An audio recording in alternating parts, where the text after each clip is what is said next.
Xabar qilinishicha, Xitoy havo armiyasiga tava 27 aeroplan Tayvan havo mudofaasini farqlantirish rayoniga besib kirgan.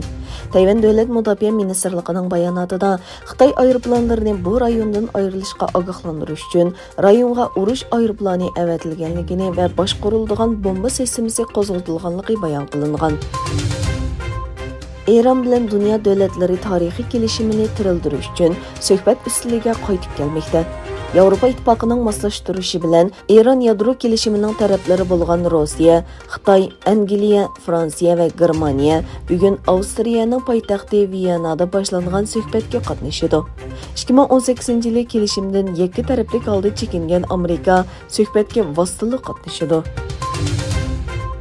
Gollandiya səhiyyə tarmoqlarining xabariga qaraganda, Janubiy Afrikadan Gollandiyaga kelgan yo'lovchilardan 13 odamda Xitoy koronavirusining Omikron varianti ko'rilgan.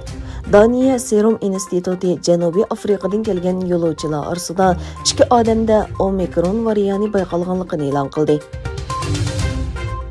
Qirg'izistondagi 90 kishilik parlamentga kirish uchun 21 siyosiy partiyadan 1015 nafar nomzod va 287 nafar mustaqil nomzod qatnashgan saylovda bilet tashlash oxirlashdi.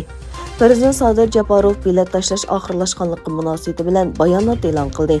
Umumiy saylov o'tkazilgan 28 noyabr tarixiy kun deb tasvirlangan Japarov, biz samimiy va odil saylov o'tkazoladiganligimizni isbotladik dedi. Angliya parlamentining Avam palata rahbari Jacob Rees-Mogg parlament a'zolariga qilgan so'zida 2 oyda o'tkaziladigan Beijing qishliq olimpik musobaqasiga tegib bir bilet zakaz qilinmadi dedi. Uning bu so'zi Angliyadagi Xitoy masalasi bo'yicha parlamentlar aro hamkorlik guruhi tomonidan Angliyaning Beijing qishliq olimpikini boykot qiladiganligining ishorati deb qaraldi.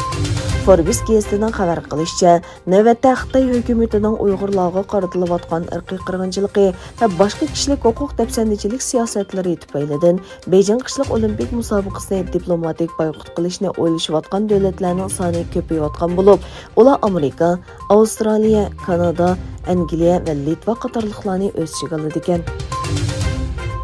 Shimoliy Atlantik Ahdi Tashkilotining bosh kotibi Jens Stoltenberg va Yevropa Ittifoqi komitetining raisi Ursula von der Leyen Litviyani ziyorat qildi.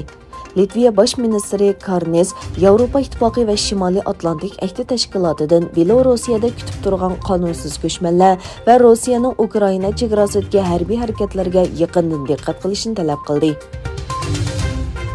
Turkmenistonning poytaxti Oqshabodda o'tkazilgan va Turkiya raisi Erdo'g'an qatorliq davlat va hukumat boshliqlari qatnashgan iqtisodiy hamkorlik tashkilotining 15-qitimliq boshliqlar yig'inida a'zo davlatlar o'rtasidagi savdo, iqtisod va madaniyat hamkorligini taraqqiy qildirish uchun qadam tashlandi. Dastlabda Turkiya, Eron va Pokiston tomonidan qurilgan bu tashkilotga 1992-yili Afg'oniston, Ozarbayjon, Qozog'iston, Qirg'iziston, O'zbekiston, Tojikiston va Turkmenistonning ishtirok qilishi bilan faoliyat doirasi kengaydi. Bu tashkilotga a'zo davlatlarning nufusi taxminan 400 million, umumiy yer maydoni 7 million kvadrat kilometrga yetadi.